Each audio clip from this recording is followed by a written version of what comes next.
Sud Radio, les incorrectibles. Éric Morillo. Bonjour à tous, bienvenue dans ce 5e numéro de votre émission Les Incorrectibles. Vous le savez, on vous donne rendez-vous chaque semaine sur Sud Radio. Vous en avez assez du politiquement correct, vous avez fait le bon choix. Nous donnons la parole à ceux qui ne manient pas la langue de bois et qui vont souvent à l'encontre de la pensée unique, de la bien-pensance. Alors pour m'aider dans cette tâche, à mes côtés, comme chaque dimanche, des éditorialistes aussi incorrectibles, je l'espère, que nos invités ce dimanche. C'est Jacques de Guilbon de l'Incorrect et Nicolas Vidal de Pouch qui m'accompagnent. Messieurs, bonjour. Bonjour. Sud Radio, les incorrectibles. Éric Morillo. Et avec notre invité aujourd'hui, cette émission n'a jamais aussi bien porté son nom. Il est journaliste, chroniqueur, polémiste, écrivain, essayiste. Il a publié plusieurs œuvres, dont Un quinquennat pour rien, Le premier sexe ou encore Le suicide français, les 40 années qui ont défait la France. Il a accepté notre invitation aujourd'hui pour nous parler notamment de son dernier essai intitulé Destin français, paru le 12 septembre dernier aux éditions Albin Michel. Alors avec lui, nous commenterons également les moments forts de l'actualité. Bref, vous l'avez compris, nous on est incorrectibles jusqu'au bout et on a maintenu contre vents et marées médiatique notre invitation. Éric Zemmour, bonjour. Bonjour. Alors Éric Zemmour, ironie du classement littéraire, je ne sais pas si vous le savez, votre dernier ouvrage malheureusement a cédé la première place du classement des best-sellers. Il s'est fait détrôner il y a peu par L'Arabe du futur, le tome 4 de Riyad Sattouf. Ça vous fait réagir ? Non, pourquoi voulez-vous que ça me fasse réagir ? En plus, mettre les torchons et les serviettes, les bandes dessinées avec des essais, c'est bizarre. Mais j'ai vu que tous les médias étaient tellement contents que je sois détrôné. Ils avaient été tellement furieux que je sois passé devant Amélie Nothomb, qui était déjà aussi différent, parce que c'était un roman. Donc déjà, la comparaison était bizarre. Mais alors là, avec une bande dessinée... Mais j'imagine que cette bande dessinée est très bien. Je sais pas, je l'ai pas vue. D'ailleurs, ça va dans votre sens parce que c'est un petit garçon qui est né en Syrie qui essaye de devenir français en fait. C'est ça. L'Arabe du futur. Vous en êtes à combien d'exemplaires vendus à ce jour ? Je sais pas. Vous savez, les ventes ont laissé au fur et à mesure. Je sais qu'il y en a 130, 150 000 comme ça qui sont partis dans la nature. Donc bon, c'est plutôt bien. Mais voilà quoi, il faut continuer. Alors, mon introduction, vous l'aurez compris, était aussi une forme de clin d'œil à Laurent Ruquier, qui après vous avoir invité est revenu sur son invitation. Un peu plus tard, c'est Michel Onfray qui a lui aussi subi les foudres du service public. Éric Zemmour, vous avez envie de leur répondre. Est-ce que vous pensez d'abord qu'on peut encore débattre en France ? Mais je sais pas.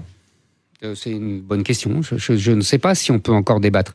Est-ce qu'on peut encore débattre sur le fond ? Est-ce qu'on peut ne pas tomber dans les travers de l'époque, c'est-à-dire victimisation, sentimentalisation, judiciarisation ? Bon, je ne sais plus, je vous assure, je ne sais pas. Moi, j'ai un ami producteur de télé qui m'a dit, en fait, tu es naïf. Tu crois que tu vas débattre, tu vas arriver à la télévision et tu vas débattre. Il a sans doute raison. J'ai gardé une part de naïveté parce que d'abord, je regarde peu la télévision et donc je ne connais pas les mœurs télévisuelles. Et même si... Quelles émissions trouvent grâce à vos yeux ? Je regarde pas. Non, mais sincèrement, je ne regarde pas. Je regarde les matchs de la Coupe du Monde quand il y a la Coupe du Monde. Donc, vous voyez, c'est une fois tous les 4 ans. Et sinon, je ne regarde pas. Quand mes enfants me disent de regarder 5 minutes, je regarde. Et puis, c'est tout. Sinon, je lis et j'écris. Donc, vous voyez, c'est pas... Donc moi, quand j'arrive à la télévision, je suis là pour débattre, mais c'est pas facile. C'est pas facile. D'abord parce que les gens ne lisent pas toujours, même lisent assez rarement, et ils préfèrent m'invectiver et m'insulter plutôt que de lire, et ça ça leur fait plaisir, ils se font plaisir. Bon. Et puis là, en plus, maintenant, il y a carrément, on assume la censure. C'est quand même le nouveau. C'est-à-dire qu'on dit non, je ne l'invite pas parce que c'est mieux pour les invités, c'est mieux pour le service public, c'est mieux pour les auditeurs, les téléspectateurs, ça les protège. Vous voyez, c'est comme si la SNCF disait je ne prends pas dans les trains les lecteurs du livre d'Éric Zemmour. Que les téléspectateurs payent. Mais c'est pour ça que je fais cette comparaison avec la SNCF, ouais. C'est la même chose. C'est quand même fou. Ouais. Donc voilà, Ruquier m'avait invité, il a oublié qu'il m'avait invité. Il vous a appelé ? Non, vous savez, c'est le grand mépris de la noblesse nouvelle. Mais qui est-ce qui décide de ça, pardon ? C'est une bonne question. Parce que Ruquier, il décide pour son émission, très bien, mais sur tout le service public, en fait, qui donne... C'est une bonne question, je ne sais pas. D'accord. Est-ce qu'il y a des consignes de la direction de la chaîne ? Est-ce qu'il y a des consignes... Est-ce que c'est les animateurs ou les équipes qui décident de ça ? Je ne sais pas. Non, je pense que c'est une décision souveraine du producteur et de l'animateur qui décide qui refuse de ne pas inviter. Oui, mais comme il n'y a pas d'inviter d'émission, qui vous veulent, avez en été tout invité cas. sur aucune émission. Oui, absolument. D'accord. Vous dites que vous êtes naïf, en tout cas franc-tireur, incorrect, grande gueule, polémiste, grand orateur. Une chose est sûre, Éric Zemmour, vous n'avez pas la langue dans votre poche et vous n'hésitez pas à dire tout ce que vous pensez et peut-être ce que beaucoup pensent tout bas. Avant de parler plus en détail de votre dernier ouvrage, est-ce que vous estimez que vous êtes représentant d'une France oubliée, méprisée ? Non, je suis, si vous voulez... vous savez, j'ai l'impression que ce que je dis, ce que j'écris, n'est pas oublié, méprisé, a été délibérément mis sous le boisseau et enfoui et écrasé. Je suis très frappé de voir les quelques rares papiers dans la presse de gauche sur le fond du livre. Il y avait un papier de Laurent Geoffrin dans Libération hier qui était pas un mauvais papier d'ailleurs journalistiquement, ou d'autres papiers dans Le Monde. C'est très intéressant parce qu'il tombe le masque. En fait, ce qu'il me reproche, c'est d'écrire une histoire française. C'est d'écrire une histoire du point de vue français. Ils sont tellement habitués depuis 40 ans à écrire l'histoire selon les points de vue des autres, avec un A majuscule, qu'ils soient anglais, allemand, américain, arabe, etc., que quand on leur écrit une histoire de France, du point de vue français, ils ont deux réactions. Les plus gentils disent « c'est de la mythologie, c'est du roman », alors qu'il n'y a rien de mythologique dans ce que j'écris. Voilà. Ou alors, alors là, il dépasse la ligne rouge, il ressuscite Maurras, il ressuscite Bainville. Je ne peux pas me faire plus grand compliment en disant que je ressuscite Bainville, mais enfin bon, c'est pas grave. Donc voilà. Et on ne peut plus, si vous voulez, c'est très intéressant parce que ce qu'ils appellent franchir la ligne rouge, c'est en fait ressusciter une histoire qu'ils croyaient avoir tuée. C'est-à-dire l'histoire de France française, de l'histoire de l'identité française. Et moi, c'est la grande leçon que je tire de ce mois depuis la sortie du livre. Alors, Ouais. Nicolas Vidal, de Putsch. En plus, Éric Zemmour, il y a deux grands courants d'historiens aujourd'hui. Il y a les Patrice Boucheron, effectivement, ou d'autres. Donc on est vraiment à la césure et à la scission de deux idéologies de l'histoire. Alors pour nos Aujourd'hui, auditeurs, vous rappelez ouais. peut-être qui est Patrice Boucheron parce que C'est l'histoire mondiale de la France. L'histoire mondiale de la France, Voilà. effectivement. Professeur au Collège de France. ouais. Effectivement. Aujourd'hui, il y a ces deux grands courants. Non, mais vous savez, d'abord, c'est ce que j'explique dans l'introduction, Ouais. il y a les guerres de l'histoire, ça a toujours existé. Et c'est absolument fondamental. C'est les guerres de l'histoire qui déterminent paradoxalement l'histoire de France. Ouais. C'est-à-dire qu'avant la Révolution, il y a une guerre de l'histoire entre les romanistes et les germanistes. Je vous passe les détails, Ouais. mais ça se répercutera dans la Révolution. Après la Révolution, évidemment, on passera à des guerres de l'histoire autour de la Révolution, entre les monarchistes et les républicains, entre les Girondins et les montagnards. Ensuite, entre la droite et la gauche, les rouges et les bleus, les communistes et les anticommunistes. Vous voyez, tout ça, ça a toujours été. Et aujourd'hui, ce qui est intéressant, c'est que là, on est au cœur d'une nouvelle guerre de l'histoire, et là, on est vraiment dans le fond de l'affaire. C'est autour de la France et du monde. C'est-à-dire que, pour ces historiens que vous avez cités, la France n'existe pas. D'accord. Ouais, Elle n'a jamais existé, elle ne doit plus exister, et c'est plutôt, je devrais le prendre dans ce sens-là, comme elle ne doit plus exister selon eux, ils décident qu'elle n'a jamais existé. Et comme ça, ils se polarisent sur deux choses très simples. Soit le monde, il n'y a qu'une histoire du monde, soit des éléments hyper pointus. Quand je vais dans les salles en province, je m'amuse et j'amuse en disant c'est les discriminations de genre dans le Poitou en 1642. Voilà. Donc pour Alors, vous, il y a bien une âme française. Non, mais Finalement. pour moi, il y a, si vous voulez, il y a une. C'est les deux. Ouais. Je pense qu'il y a une histoire de France, il y a une âme française, mais c'est parce que je veux qu'il y ait une France que je raconte une histoire de France. Et c'est parce qu'ils ne veulent plus qu'il y ait de France qu'ils ne veulent plus raconter d'histoire de France. J'espère que je me fais bien comprendre. Jacques de Guibon, très rapidement. Mais vous pensez qu'ils veulent plus qu'il y ait une France, ou que ce soit l'ancienne France en fait qui disparaisse, c'est-à-dire que ce soit la la même France chose. totalement. C'est la même Ils chose. peuvent vouloir recréer une autre France en Non. fait qui serait Non, ils veulent pas recréer une autre taillée France. à leur désir. Ils et veulent qui recréer serait- une république. D'accord. D'ailleurs, vous avez remarqué, ils ne disent pas la France, ils disent la République. Et ils disent enfant de la République. Ils disent jamais enfant de la France. C'est très frappant. Non, et d'ailleurs, vous avez vu, j'ai un chapitre sur la République, parce que là, vraiment, j'ai approfondi cette question. Et je comprends mieux maintenant pourquoi Il y a cette distorsion de vocabulaire. Parce que depuis l'origine, en fait, la République a deux péchés originels. C'est l'universalisme. Défendu par les élites. Exactement. Qui donc la pousse à se détacher de l'identité française de plus en plus. Et la soumission à l'Allemagne, parce qu'en fait, la vraie République, elle est née en 1871, après la défaite allemande, et que ça a tellement déstabilisé toutes les élites françaises qu'ils ne s'y attendaient pas. Il faut dire que, vous savez, c'était la première fois que la France perdait une guerre face à un seul pays depuis des siècles. Donc c'était quelque chose d'étonnant.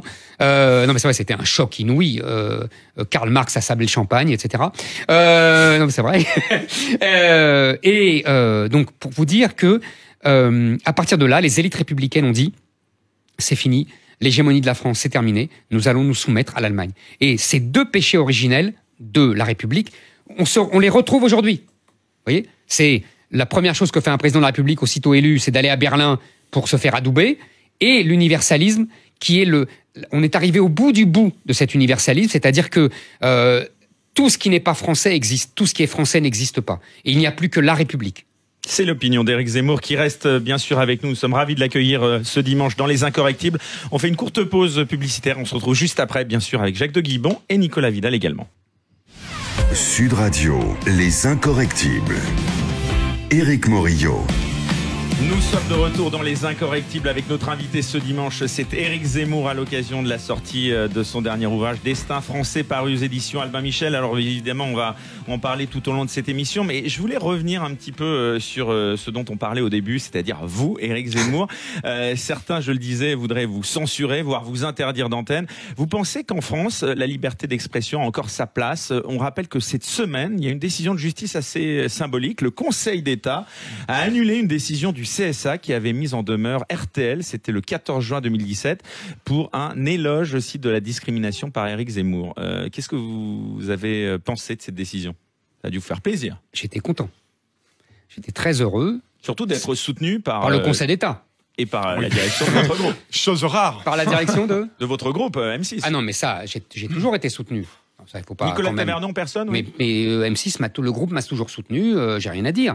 RTL m'a enlevé ma chronique, j'étais pas content, mais le groupe m'a toujours soutenu. RTL m'a toujours, et même Christophe Barbadelli m'a toujours soutenu. Ce qui est important, c'est que juridiquement... Non mais attendez, c'est très important cette décision.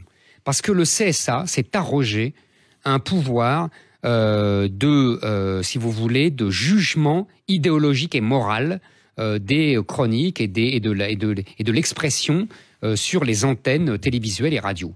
C'est quelque chose d'inouï. C'est une police de la pensée un peu, Éric Zemmour ? Exactement, c'est une police de la pensée. Et ce qui est important, que là, le Conseil d'État conteste cet abus de pouvoir. C'est d'autant plus important que le patron du Conseil d'État est M. Schramek, ancien directeur de cabinet de Jospin, du CSA, pardon, et qui est un conseiller d'État. Donc ça prouve qu'au Conseil d'État même, il y a un affrontement entre ceux qui veulent verrouiller la pensée au nom d'une morale politiquement correcte et ceux qui estiment, grâce à Dieu, qu'en France, on doit continuer à avoir une liberté d'expression. Et je vous reprends sur un mot, je n'ai pas fait un éloge de la discrimination. J'ai critiqué l'application juridique du principe de non-discrimination. Ce n'est pas la même chose. Je ne fais pas l'éloge de la discrimination, je dis simplement que le principe de non-discrimination est destructeur et que, si vous voulez, c'est un principe qui permet de désagréger les nations, les familles, l'État. C'est un mauvais principe. Voilà, c'est ça que je pense. Mais je me suis uniquement placé sur le plan des principes. C'était d'autant plus scandaleux que le CSA donne une mise en demeure à RTL pour cette chronique, alors que je ne parlais de personne en particulier, vous comprenez? C'était une bataille de principes idéologiques. Vous êtes toujours placé sous protection policière, Éric Zemmour? Non, j'ai été placé sous protection policière pendant l'année 2015. Vous savez, la folle année de Charlie et de Bataclan.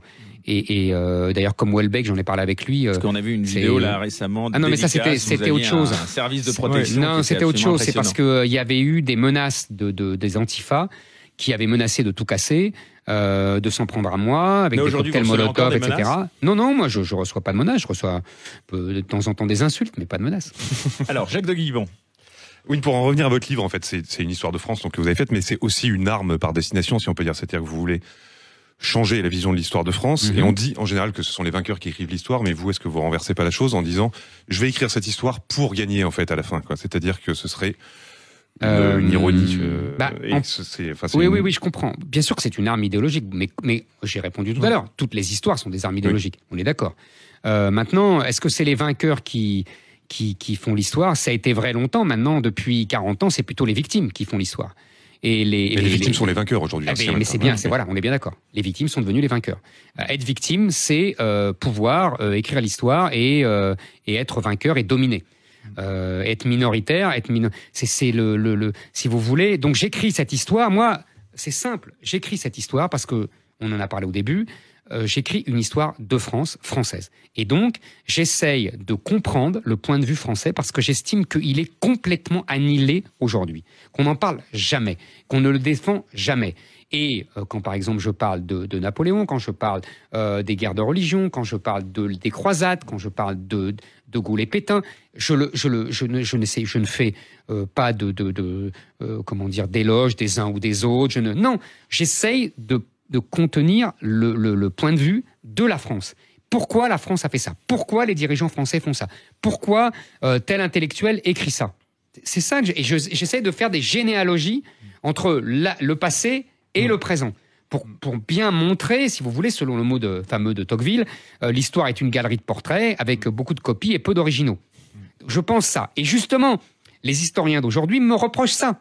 C'est-à-dire que vous avez bien compris ils veulent, en fait, ils ne croient pas eux-mêmes à leur propre matière. C'est-à-dire qu'ils veulent qu'on dise l'histoire ne sert à rien. D'ailleurs, évidemment, puisque l'histoire exprime la France. Nicolas Vidal. On vous reproche effectivement de tordre l'histoire, vos détracteurs du moins. Et j'ai une deuxième question. En quoi notre époque, Éric Zemmour, selon vous, incarne toutes les crises du passé? Alors là, c'est effectivement, vous avez raison, c'est dans l'introduction que j'essaye de rassembler ça. J'étais très frappé d'une chose, c'est que nous concentrons un ensemble de crises qu'on a vécues dans le passé.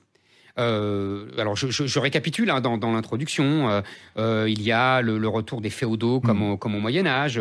Il y a les grandes invasions musulmanes comme au 7e siècle. Il y a les guerres de religion comme au 15e.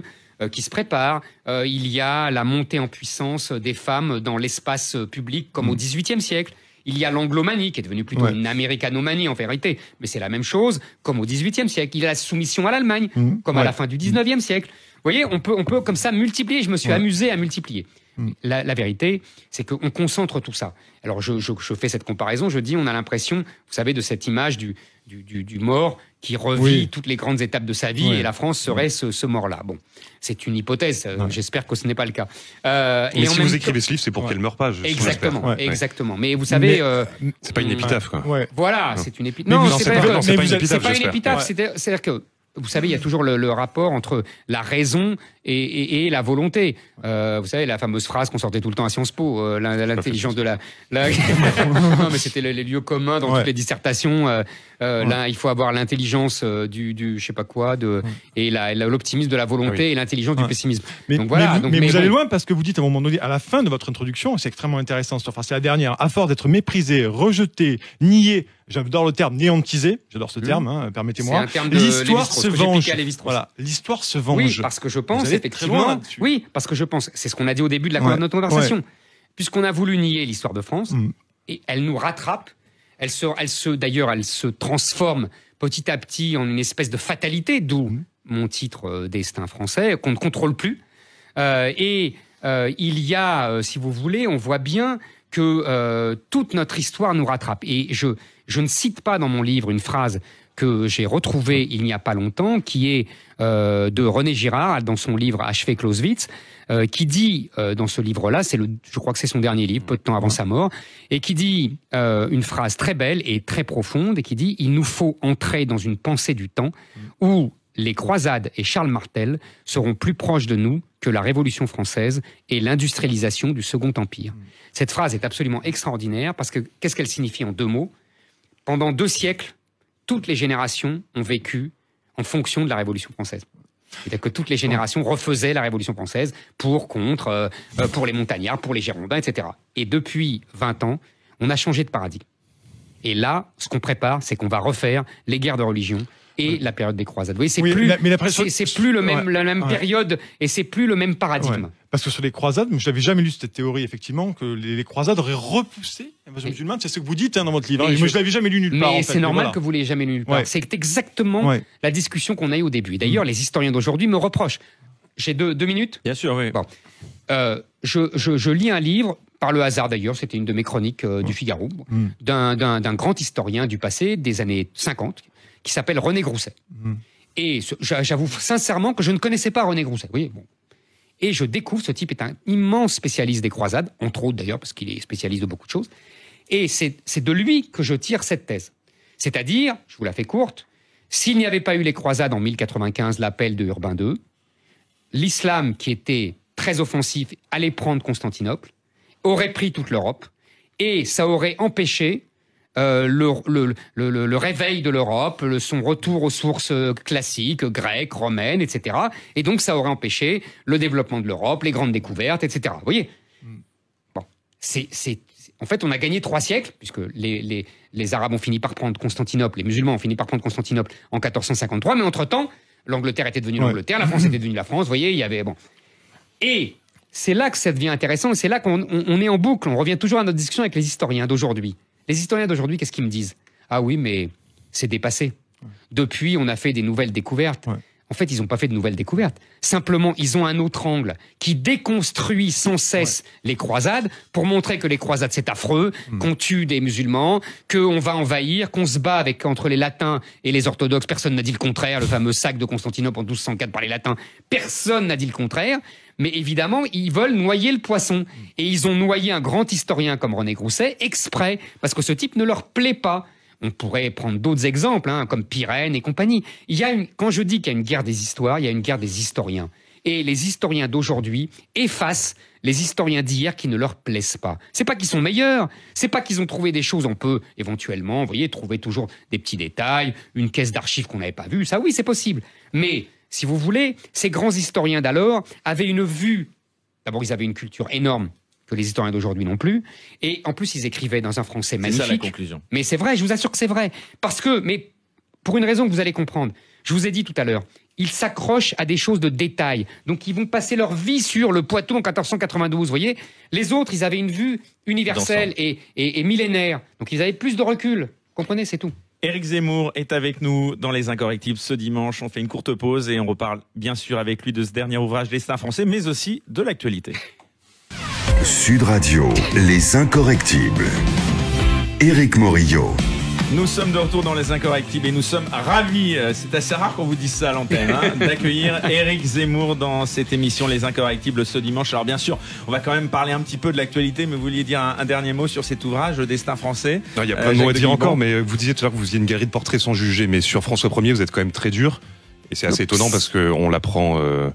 en général comme un personnage extrêmement positif de l'histoire de France, et vous le critiquez sur le fait qu'il ne serait pas rentré dans cette alliance européenne contre le Grand Turc, notamment, quoi, et qu'il s'inscrirait pas dans la grande chrétienté qui se construisait à l'époque. Moi, c'est comme ça que j'ai lu. C'est pas ça ma critique de fond. Non, ma critique de fond, c'est que il a tout raté.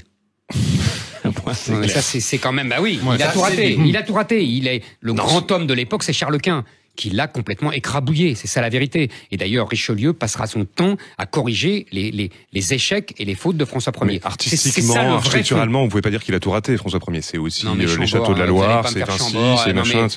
Non mais d'accord, mais je vous parle pas d'esthétique là, je vous parle de géostratégie. Mais la France, c'est aussi un peu de l'esthétique. Mais vous avez raison. Non mais d'accord. Jacques de Guibon. Mais non mais d'accord, vous avez raison. Si vous voulez, c'est vrai que j'ai un point de vue. Alors, mais on peut en discuter, c'est le vrai sujet. C'est qu'en fait, j'estime que la France avait une destinée impériale. C'est-à-dire que ça, c'est ma thèse depuis longtemps. Je pense que la France rêve de refaire l'Empire romain et au moins la Gaule romaine. Et que si elle ne le fait pas, elle est condamnée à s'auto-détruire et à être partagée entre tous ses voisins. C'est pas fromage ou dessert. Vous voyez, c'est ou la puissance ou l'affaissement et la soumission. C'est comme disait Napoléon, il faut commander ou être commandé. Effectivement, il y a un désaccord avec beaucoup de gens, je sais, Mais c'est un désaccord qui court toute l'histoire de France. C'est la lettre de Fénelon à Louis XIV qui lui dit tu fais trop la guerre, etc. C'est Madame de Staël face à Napoléon qui dit les Allemands sont magnifiques, c'est des poètes et tout ça. Ce que j'explique moi dans le livre, c'est que quand on se met de ce côté-là, c'est-à-dire du côté de Guillemont, du côté de Madame de Staël, du côté de Fénelon, c'est-à-dire moi ce que j'appelle du côté des pacifistes et du féminin, la France, effectivement, elle peut briller, elle peut faire Chambord, elle peut faire des magnifiques lettres, elle peut faire des magnifiques, vous voyez, c'est beau, mais finalement, on perd les guerres et on se fait écraser par nos voisins et par les vraies puissances dominantes. Mais j'accorde à Jacques de Guillemont que c'est une vraie discussion, et c'est un vrai débat. Non, c'est un vrai débat qui court l'histoire de France. Alors, on va laisser, chers amis, on va laisser François Ier de côté, si vous voulez bien un moment, pour revenir à l'actualité plus récente. L'actualité de cette semaine a bien sûr démarré avec le fameux remaniement du gouvernement Macron, un remaniement qui s'est fait attendre pour finir par donner lieu après 15 jours à la nomination sans surprise de Christophe Castaner au ministère de l'Intérieur. L'ancien, ça fait rire Éric Zemmour, l'ancien patron de la DGSI, Laurent Nunez, devient son bras droit en étant nommé secrétaire d'État. Éric Zemmour, vous qui disiez sur RTL, franchement, le remaniement, on s'en fout. Vous en pensez quoi de ce nouveau gouvernement? C'est un pétard mouillé, selon vous? Je m'en fous toujours, quoi. Moi, ça n'a pas changé. Au moins, ouais, je suis constant. Non, écoutez, vous voyez bien que ça sert à rien, mais de toute façon. Castaner, c'est quoi? C'est la servilité au service de la sécurité, c'est ça? Castaner, c'est un type qui a eu l'habileté politicienne de choisir Macron parmi les premiers. Donc, il est récompensé. Bon, c'est la vie politique depuis toujours. C'est tout. C'est un type qui, en plus, je le vois pas, moi, du tout au ministère de l'Intérieur, parce que c'est un multiculturaliste. Il faut voir d'où il vient. C'est un type de gauche. Oui. De toute façon, je vais vous dire, quand le moment important de ce remaniement, c'est avant le remaniement. C'est la sortie. Place Beauvau de Gérard Collomb. Voilà, merci. Voilà. On va en parler. On va écouter ce passage qui en dit long. Vous fait réagir juste après. Évidemment. Quand des quartiers se paupérisent, se ghettoisent, il ne peut y avoir que des difficultés. Et donc, nous en avons souvent parlé avec monsieur le préfet d'Île-de-France. Je crois vraiment que dans la périphérie parisienne, on ne peut plus continuer à travailler commune par commune. Il faut une vision d'ensemble pour recréer de la mixité sociale. Parce qu'aujourd'hui, on vit côte à côte. Et je le dis toujours, moi je crains que demain, on vive face à face. Et donc, nous sommes en face de problèmes immenses. Sidérant d'entendre ça de la part d'un ministre. Non, c'est pas sidérant. C'est ce que je dis dans le livre. Et vous l'accréditez depuis très longtemps, vous parlez de l'urbanisme. Il annonce de la guerre civile. Il annonce la guerre civile. Face à face, vous avez décrypté. Ça veut dire guerre civile. Et c'est très intéressant parce que... on a perdu la bataille, selon lui. C'est ça que ça veut dire aussi. Non. Il dit pas on a perdu la bataille. Il dit... Mais le problème, c'est qu'il le dit. C'est intéressant parce qu'il a tout compris et en même temps, il s'en va. Non, il utilise des mots des années 80. C'est-à-dire mixité sociale. En fait, il pense à mixité ethnique. C'est-à-dire qu'en gros, il y a des quartiers islamisés. Maintenant, je vois qu'il y a même les journalistes du Monde qui parlent de l'islamisation de la Seine-Saint-Denis. Moi, j'allais au tribunal quand je disais ça. Justement. Et deuxièmement, il dit c'est la paupérisation. Ils n'ont jamais été aussi riches. Ces quartiers pètent d'argent puisqu'il y a le trafic de drogue qui nourrit une richesse inouïe. C'est bien le problème, justement. En Seine-Saint-Denis et ailleurs. Donc c'est pas le problème ni de la paupérisation ni de la mixité sociale. C'est le problème de l'islamisation des quartiers et que simplement, si vous voulez, ces quartiers, il y a maintenant que des boucheries halal, que des librairies halal, que des boutiques halal et ça avec des gens qui s'habillent, les femmes voilées et les hommes, comme en Afghanistan ou en Arabie Saoudite au XVIIIe siècle. Pourquoi ils font ça?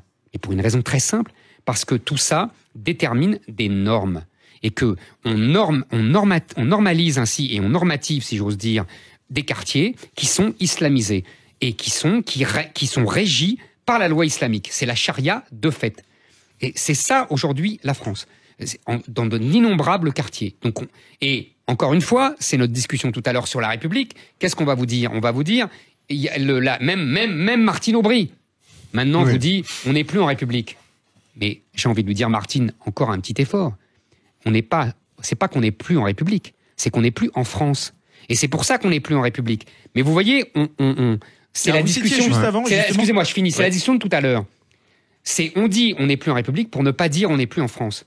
Parce que la République a remplacé la France. Alors justement, vous citiez Gérard Davet, journaliste au Monde, en effet, des propos assez inattendus. C'était chez nos confrères de Radio France. Écoutez Gérard Davet dans la matinale de France Inter. Bien, tout simplement, il s'est avéré que la PJ, effectivement, de Seine-Saint-Denis, un peu plus de 100 enquêteurs, faisait un pot régulièrement avec tous les effectifs qui étaient présents. Et il se trouve qu'au fil du temps, mais très récemment plus particulièrement, il y a eu une frange de la Seine-Saint-Denis, de la PJ de Seine-Saint-Denis, qui a dit concrètement bon bah là c'est compliqué, on n'a pas envie de manger du porc, on a ensuite pas envie que ce soit des femmes qui s'occupent du barbecue et qui touchent les saucisses, etc., etc. Et donc ça a créé une scission au sein de la PJ et le pot, du coup, on a été fort affecté. C'est un détail, c'est anecdotique, mais cela, à notre sens, révèle concrètement les failles et les fractures que crée justement cette islamisation. Il se passe quelque chose et ce quelque chose nous influe, nous impacte tous. Voilà, il parlait bien sûr de l'islamisation dans la police, selon lui. Vous n'êtes plus seul, donc, Éric Zemmour. Non, c'est pas qu'on est plus seul, c'est que les gens qui nous insultaient parlent comme moi. C'est pas la même chose. Ils ont passé 20 ans à m'insulter et maintenant ils parlent comme moi. C'est une victoire idéologique de votre C'est une part. victoire idéologique, si vous voulez. Mais enfin, c'est ils vont quand même continuer à cher. vous insulter quand même. Exactement. Mais voilà, c'est quand même cher payé. Je trouve qu'ils devraient un peu d'humilité, tous ces gens du monde. Qui découvrent Trappes maintenant, qui découvrent qu'à Trappes, ah bah oui, c'est les caïds de la drogue qui règnent et qu'on est islamisé, qui découvrent qu'à la Seine-Saint-Denis, vous voyez, c'est islamisé. Mais pendant 20 ans, quand moi je disais ça, j'étais un nazi et j'étais le fils d'Hitler. J'aimerais bien qu'ils viennent et qu'ils disent oui, on s'est trompé. Au moins, ça serait quand même élégant de leur part, vous voyez. Eh ben, vous croyez pas si bien dire, parce que regardez, il a continué, Gérard Davet, toujours sur France Inter dans la matinale. C'est-à-dire cette espèce de compromission permanente des hommes politiques de Seine-Saint-Denis pour composer avec ce terreau islamisant. C'est-à-dire qu'en fait, ils savent bien qu'en fait, il y a tellement de musulmans que c'est un électorat captif qu'il leur faut obtenir pour être réélus ensuite pour les municipales. Et c'est vrai que pour les municipales de 2020, c'est ce qui va se passer. C'est concrètement, c'est qu'ils vont être obligés de composer avec et voire de les appâter. Et donc ça se passe avec des achats de terrain pour la mosquée, ce genre de choses. Et ça n'arrête pas. C'est de plus en plus comme ça. Et certains musulmans composent avec ceci et même en tirent profit. C'est vrai que je suis tombé de ma chaise en écoutant. Parce que vous savez, c'était Éric Zemmour qui parlait. Non, mais voilà. Ouais, c'est effrayant. Et moi, ils m'ont envoyé au tribunal quand je disais ça. Vous voyez la différence. Et là, Le Monde, ils sont invités partout. Et deuxièmement, là, il n'y a pas beaucoup de contradictions, Nicolas Demorand. Et là, non, il n'y a pas de. Vous aviez été taxé, vous accumuliez les contraventions idéologiques, voire plus, effectivement. Et aujourd'hui, moi, j'ai une question que je voudrais vous poser. Est-ce que vous pensez, très sincèrement, Éric Zemmour, qu'au plus haut niveau de l'État, avec le départ de Gérard Collomb, parce qu'effectivement, vous l'avez dit, ce que pose Gérard Collomb sur la place Beauvau à son départ, c'est absolument incroyable. On est bien d'accord. Est-ce que la tutelle de Laurent Nunez auprès de Castaner pourrait laisser penser qu'à un moment donné, au plus haut de l'État, on a compris peut-être qu'il y a un vrai problème qu'il va falloir gérer, ou pas? C'est bien parce que je disais tout à l'heure que j'étais naïf, mais je vois qu'on est deux. Ça me fait plaisir. Oh, c'est une question, moi. Ça me fait plaisir. Ouais, c'est ça. Ouais.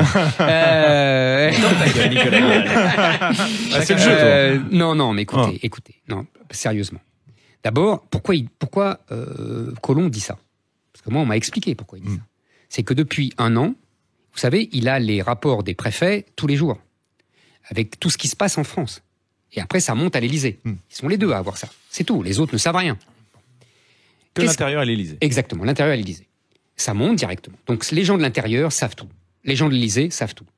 Vous savez qu'il y a aujourd'hui, et ça c'est public, 1000 attaques, ce qu'ils appellent attaques gratuites par jour. Ouais. Est-ce que vous vous rendez compte? Moi j'ai discuté une fois... Qu'est-ce qu'on entend par attaque? Ça veut dire des gens qui vous attaquent comme ça, même pas pour vous voler, même pas pour rien, comme ça. Parce que votre tête ne leur a pas plu. 1000 par jour en France. Moi j'avais un ami qui était conseiller de Hollande, et qui m'avait dit, tu sais, puisque tout remonte à l'Élysée, il m'avait dit, t'as l'impression d'un pays en guerre. Je vous assure que je cite cette phrase entre guillemets, je vous dirai pas qui me l'a dit. Ouais. Je vous assure que c'est entre guillemets, je n'invente pas un seul mot. Un proche de François Hollande. Un proche de François Hollande. Je vous assure. Mais d'ailleurs, Hollande a Davet et l'homme, il a dit, ça finira par une partition. Oui. Et j'en reviens à notre discussion avec Guillebon, qui n'était pas aussi, perdu dans les nuées. Ma thèse, c'est que soit la France est puissante, domine, est hégémonique, impériale, pour reprendre un mot que Guillebon n'aime pas, soit elle est faible, et là, c'est les autres qui la détruisent. Soit les autres pays étrangers, ça a été l'Angleterre, puis l'Allemagne, puis maintenant, vous voyez, les États-Unis qui la dominent, etc. Soit même aujourd'hui, dans sa population, un peuple qui s'érige en contre-peuple une société qui s'érige en contre-société et qui conduit à l'affrontement. Vous voyez ce que je veux dire? Je pense qu'il n'y a pas d'alternative. Voilà ce que je veux dire. La France peut être forte sans être impériale, et là, en l'occurrence, c'est une question intérieure, en fait. Oui, mais... Regardez, vous m'avez donné quelques exemples, mais Saint-Louis était fort sans être impérialiste. Saint-Louis, par exemple, parce que vous m'avez donné d'autres exemples tout à l'heure, mais... vous vous trompez. Pardonnez-moi, vous vous trompez. Saint-Louis, il fait la croisade, et vous savez pourquoi il fait la croisade? Pas seulement pour des raisons religieuses. Non, je vous assure, c'est votre côté marxiste, ça. Non, je vous assure. Vous savez qu'il a des liens. Il envoie des ambassadeurs. Au Grand Khan. Exactement, au Grand Khan pour prendre à revers l'islam. Vous voyez, Non, mais c'est pour vous dire que Saint-Louis n'est pas qu'un saint. C'est aussi un roi stratégique. Et que les rois de France n'ont jamais renoncé à leur rêve d'impérial et d'empire romain. Vous savez quoi? On va essayer de passer de Saint-Louis à Jean-Luc Mélenchon. C'est pas facile. C'est dans un instant sur Sud Radio. À tout de suite. Sud Radio, les incorrectibles. Éric Morillo. Et dernière partie, et oui, déjà de ces incorrectibles ce dimanche avec notre invité Éric Zemmour à l'occasion de la sortie, bien sûr, déjà depuis quelques semaines, un best-seller, on peut le dire, même s'il a perdu la première place, Destin français, donc paru aux éditions Albin Michel. Alors on parlait de Saint-Louis il y a un instant, je tâche désespérément de revenir à l'actualité parce qu'on vous qualifie parfois d'homme du passé, Éric Zemmour, vous en avez un peu conscience. Est-ce que vous vivez bien dans votre époque? Mais je n'aime pas mon époque. Mais j'ai le droit. C'est vrai, c'est vrai. Alors, Nicolas Vidal, juste, on va revenir à cette époque. Tout le monde a le droit de tout faire. J'ai le droit de pas aimer mon époque, quand même. On va quitter Saint-Louis pour aller sur Clovis. Philippe de Villiers déclaré sur Sud Radio vendredi dernier que la France devrait choisir entre Clovis ou le Coran. Qu'est-ce que ça vous inspire, ça, Éric Zemmour? Est-ce qu'il a raison, Philippe de Villiers, d'aborder des choses comme ça? Si vous voulez, je pense que ça va être le conflit de demain. C'est ce que j'annonce à la fin du livre. Et pour des raisons terribles, c'est-à-dire que puisque la France a renoncé à ses racines chrétiennes, puisque la France a renoncé à assimiler des populations venues d'autres contrées, et qu'en plus elle en a laissé rentrer beaucoup trop, c'est-à-dire il y a à la fois le renoncement à l'assimilation et en même temps le nombre. Vous savez, moi je pense, comme Engels, l'ami de Karl Marx, qu'à partir d'un certain nombre, la quantité est une qualité. Donc là, on voit bien, quand on parle de l'islamisation de la Seine-Saint-Denis, qu'est-ce que c'est? C'est le nombre, la quantité est devenue une qualité. La quantité de musulmans est devenue l'islam. Est-ce qu'on déracine aussi, Éric Zemmour? Est-ce qu'on déracine le peuple français de son histoire? Évidemment, vous allez pas, il va encore râler. J'ai écrit ce livre pour ça, parce que justement, on l'a déraciné. Donc, on va pas recommencer la discussion. Non, en revanche, et ce qui est terrible, c'est qu'on va aller vers un affrontement de civilisation, de religion. Vous savez... Malraux l'avait déjà préfiguré. Il avait dit l'Europe ne s'unifiera que contre un adversaire, et cet adversaire, ça sera l'islam. Il avait dit la nature d'une civilisation, c'est tout ce qui s'agrège autour d'une religion. Et ben aujourd'hui, nous avons sur le sol français 2 civilisations qui se partagent le territoire. C'est du jamais vu dans l'histoire de France. Jamais. Avant, on avait un parti de l'étranger. C'est-à-dire qu'il y avait des gens qui étaient de l'étranger, pour les Anglais, pour les Allemands. Je fais tout un chapitre sur Cochon, qui est pour moi, vous savez, celui qui a donné à Jeanne d'Arc à brûler, qui est pour moi la matrice de toutes nos élites d'aujourd'hui, qui choisissent toujours, vous voyez, un pays étranger pour les... Mais là, on est au-delà de ça. Là, on a 2 civilisations qui se disputent un même territoire.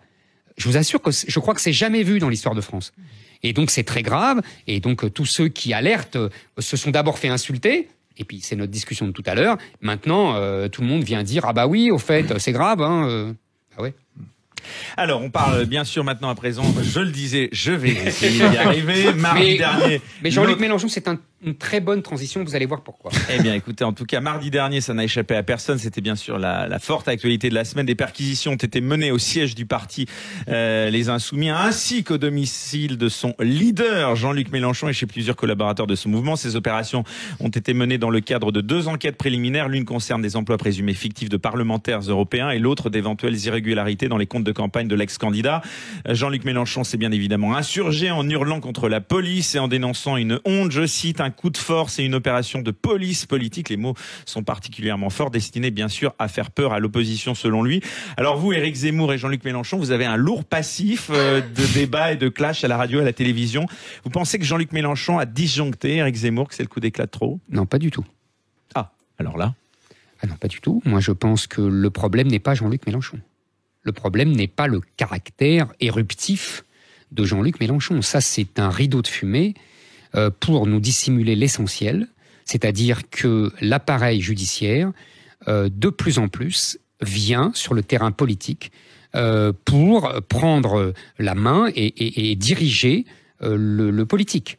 Ils ont fait ça avec Fillon. Pendant toute la campagne, j'ai parlé de putsch médiatico-judiciaire. Tout le monde s'est moqué de moi, mais je maintiens que c'est un putsch. Là, on n'entendait pas beaucoup Jean-Luc Mélenchon. Merci. Même pire que ça, c'est là l'erreur de Jean-Luc Mélenchon. C'est qu'à l'époque, il disait « mais la justice doit faire son travail, etc. » Il n'avait pas compris l'enjeu. Ah, ça, vous avez tout à fait raison. Et là, il le paye. Après, il y a des juges qui disent à Marine Le Pen d'aller se refaire un examen psychiatrique chez les fous là-bas parce que elle se prend pour Napoléon. Et puis maintenant, il y a Mélenchon. On invente, si vous voulez, je fais un chapitre, pardon de revenir sur mon livre, mais je fais un chapitre sur les parlements d'Ancien Régime, c'est-à-dire les juges sous l'Ancien Régime. C'est exactement la même chose, le même débat. Et je cite une déclaration de Mitterrand lors d'un dernier Conseil des ministres. Il dit « Méfiez-vous des juges, ils ont tué la monarchie, ils tueront la République ». Je le pense profondément. C'est-à-dire qu'aujourd'hui... Vous pensez que la justice n'est pas indépendante dans notre pays? Mais elle est indépendante, c'est pas le problème, justement. Mais elle veut prendre le dessus sur la politique et donc sur les représentants du peuple et donc sur la démocratie. C'est-à-dire qu'aujourd'hui, il y a un conflit entre ce qu'on appelle l'état de droit, qui n'est pas l'état du droit, contrairement à ce qu'on dit, qui n'est pas la démocratie, qui est au contraire le gouvernement des juges, c'est-à-dire le pouvoir des juges, qui ont le droit de déterminer des normes qui doivent soumettre le politique, et on a la démocratie, c'est-à-dire la volonté du peuple. Et aujourd'hui, l'état de droit et le pouvoir des juges est la camisole pour faire taire le peuple. Donc d'une certaine manière, vous soutenez Jean-Luc Mélenchon? Oui, dans cette histoire, oui. Et je dirais que le problème de Jean-Luc Mélenchon, je vous l'ai dit, c'est de ne pas avoir vu que quand ça touchait ses adversaires politiques, eh ben, il fallait se contester. Et le problème de Jean-Luc Mélenchon, c'est qu'il est, et on en revient à notre discussion de tout à l'heure avec les deux peuples et les deux sociétés, il est, si vous voulez, à la confluence de ces deux peuples. C'est-à-dire que son électorat est coupé en deux. Il a la moitié de son électorat en Seine-Saint-Denis et dans d'autres quartiers islamisés, et il a la moitié de son électorat de ce qu'on peut appeler Français de souche, vieux militants socialistes, petits fonctionnaires, etc. Et vous voyez, ces deux électorats ne se regardent pas, ne vivent pas ensemble, comme dirait Colomb. Ils sont côte à côte et maintenant, bientôt, ils seront face à face. Et tout le problème de Mélenchon, on le voit bien, quand il se tortille sur l'immigration, il sait pas quoi dire. Oui, il est pas clair parce que aussi. la moitié de son électorat est contre l'autre moitié de son électorat. Comprenez? Et puis quand il se moque de l'accent d'une journaliste à l'Assemblée nationale, on peut dire que c'est pour le moins maladroit, vu qu'il est élu en plus dans le Sud. C'est un peu bébête, ça, on dira. Mais bon, on a le droit d'être bête, hein. De temps en temps, on est tous. Hein. Alors qu'on voit qu'en Allemagne, il y a un populisme de gauche aujourd'hui qui prend clairement parti contre l'immigration. Donc, regarde la Aufstehen, le mouvement de la Aufstehen. Et là, c'est extrêmement intéressant. En Allemagne, vous voulez dire? Oui, en Allemagne. Bien sûr. C'est extrêmement intéressant, ce mouvement Aufstehen. Si vous voulez, il marche dans des pays où il n'y a pas encore un deuxième peuple. En fait, il y a une différence entre les immigrés qui viennent de travailler, qui ensuite soit repartent, soit deviennent français ou allemands, etc. C'est une immigration de travail, ce qu'on a eu dans les années 60, et une immigration de peuplement qui s'installe en France, qui vivent comme ils étaient dans leur pays, et qui rejoignent une diaspora, et qui perpétuent le mode de vie de leur pays. Là, c'est plus une immigration, c'est une colonisation. Et on voit bien qu'il y a des pays qui peuvent encore se révolter contre ça parce qu'ils n'ont pas la colonisation. Ils n'ont pas eu le regroupement familial de Giscard et de Chirac, et ils n'ont pas eu le droit du sol, etc. Vous voyez, il y a deux types de pays. Et la France, c'est un pays où on est au-delà de ça. Et c'est tout le problème de la France. Éric Zemmour, on va bientôt malheureusement, déjà arriver au terme de cette émission. Une petite question incorrectible qu'on va essayer d'installer chaque semaine dans l'émission. Est-ce que vous avez un livre de chevet ou le dernier film que vous avez vu, Éric Zemmour? Lequel qui a retenu votre attention? Je relis. Non, j'ai pas de. Non, j'ai lu. Il y a. Moi, je relis régulièrement Mémoire d'outre-tombe, donc si vous voulez, c'est un peu vieux. Et d'autres, bien sûr. Et comme film, en revanche, moi qui ne vais jamais au cinéma, j'ai vu il y a 6 mois. Non, j'ai vu Staline est mort. Que j'ai trouvé formidable.